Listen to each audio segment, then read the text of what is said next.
এই hip joint থেকে ব্যথা শুরু হয়ে আস্তে আস্তে পায়ের নিচের দিকে চলে যায়। এই ব্যথাকে সায়াটিকা পেন বলা হয়। তাহলে ট্রিটমেন্ট পেতে আজকে আপনাদের একটি এক্সারসাইজ দেখিয়ে দেব।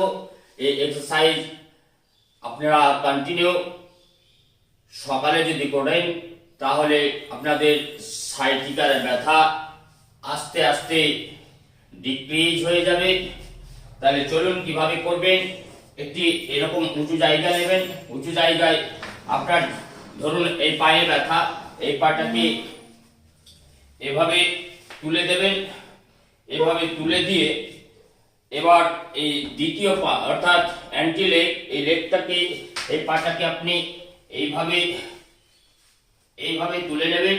তুলে নিয়ে এবার আপনার এই পায়ে যে পায়ে ব্যথা সে পায়ে আপনি এইভাবে চাপ দেন। তাহলে এইভাবে যদি চাপ দেন, চাপ দিয়ে যদি 10 থেকে 30 সেকেন্ড হোল্ড করে রাখবেন, দেখবেন এই জায়গাগুলো টান ধরছে। এই আস্তে আস্তে আপনার ব্যথা ডিক্রিজ হয়ে যাবে, ব্যথা থাকবে না। এইভাবে বোথ লেগে করবেন, দুই সাইডেই করবেন।